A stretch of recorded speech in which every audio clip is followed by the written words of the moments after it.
So, welcome to this episode of the Willingdon on Mission podcast. My name is John, one of the pastors at Willingdon, and today we've got the opportunity to hear from Kevin and Barb Kabasic. Hi, Kevin and Barb.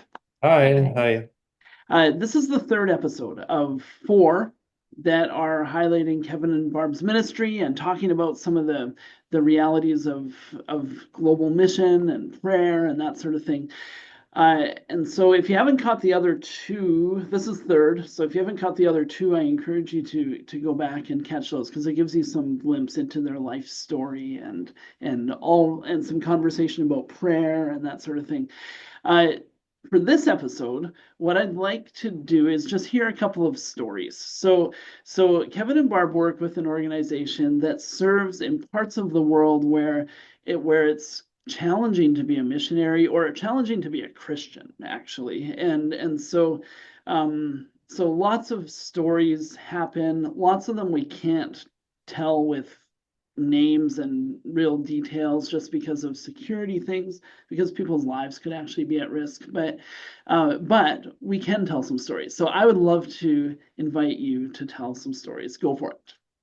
Yeah, I just wanted to share about one of our workers that works in Southeast Asia. He's using digital evangelism and trying to reach out that way. He works in a country, but then he's developing software and an app for people's phones because everyone's got a phone. You might have dung on your walls, and you use a little solar panel to charge your phone. You have an iPhone and connected to the internet. So they're using this program, and he goes to another country he works in his country and brings in software developers and things. And then, so he's got a whole app into this unreached people group. There's only a handful of believers in this people group, but they have a pastor, and he takes the app and he preaches from the app, and he's, and the police and like leaders and the major religion in their area are downloading their apps so they can quietly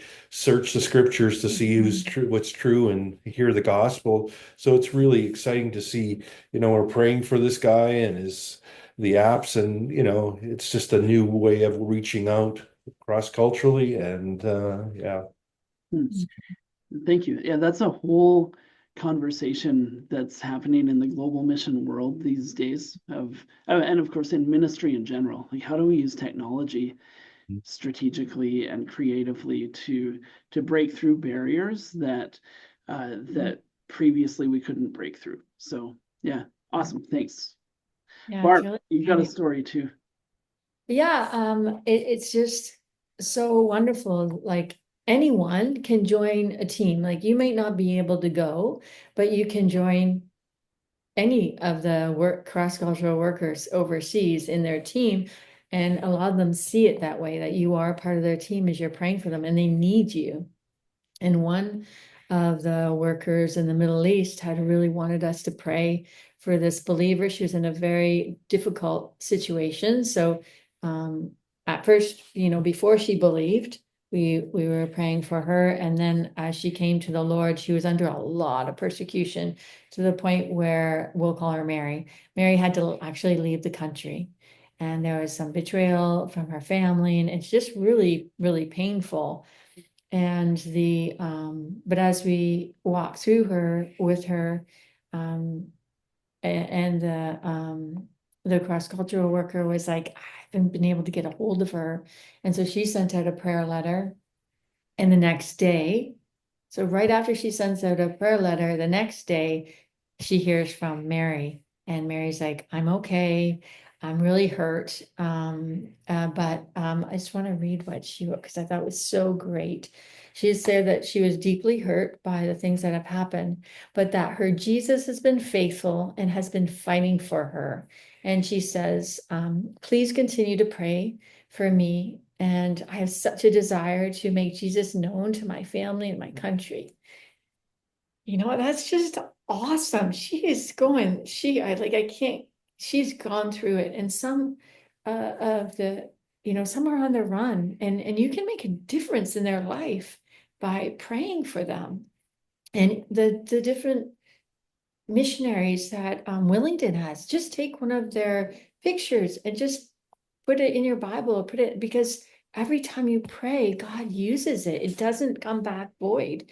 And connect with them. See if it, so that you can hear what's happening and how your prayers are being answered and changing lives. It's just so exciting. And the people that you least expect, sometimes with the app that Kevin's talking about, like there's imams who are coming to the Lord because they're looking at these apps, and imagine the persecution they're gonna face, but imagine the excitement that they have. Just, some of them have just really want to know the Lord, really have they put everything, trying so hard to do all these different things, and then they come to know Jesus, and it just blows their life, up, like in a good way, like just, yeah. So prayers, God uses them so powerfully.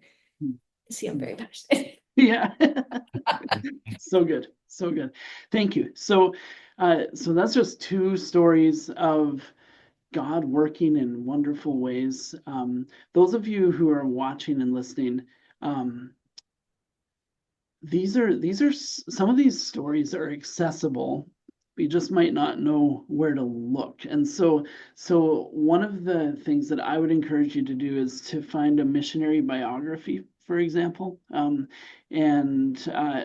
actually just been reading a series of missionary biographies that YWAM Publishing published. It's called the International Adventure Series, I think. And they're just these awesome stories of God choosing to work through people like you and me, and but showing up in power to transform lives and to blow up people's lives in a good way, like you just said, Barb.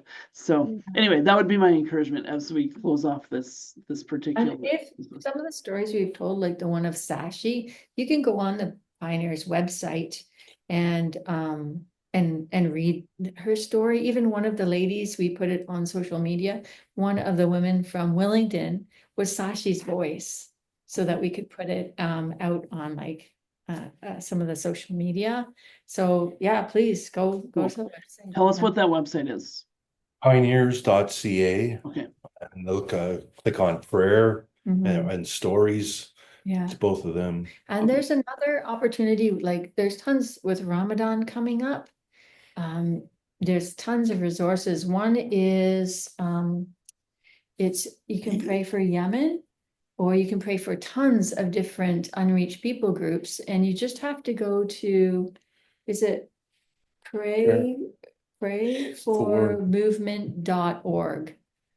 And they just ask you to pray for 15 minutes, and they've been doing it for a few years, I think, at least. I'm not quite sure how many years.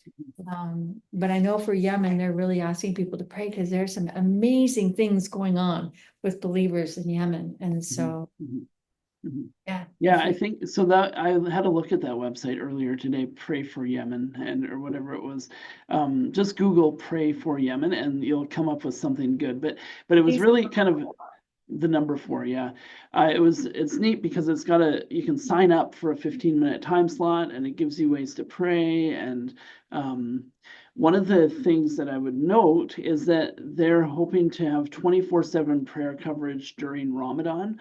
Ramadan this year Ramadan, if you don't know, is kind of the high holy season for Muslims, and it's heightened. It's fasting and prayer, and it's an intense time in some ways for them.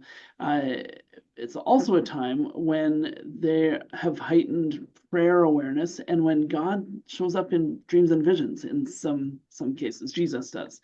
Anyway, Ramadan this year is from March 1st to 30th, and so if you would like to have an opportunity to pray for the Muslim world, there's lots of resources available. Just Google "how do I pray for the Muslim world" and you'll find. So anyway, that brings us to the end of this episode, number 3 of 4. Thank you for watching. Thank you for listening. Kevin and Barb, thanks for being here. Thank you. Pleasure. Bye.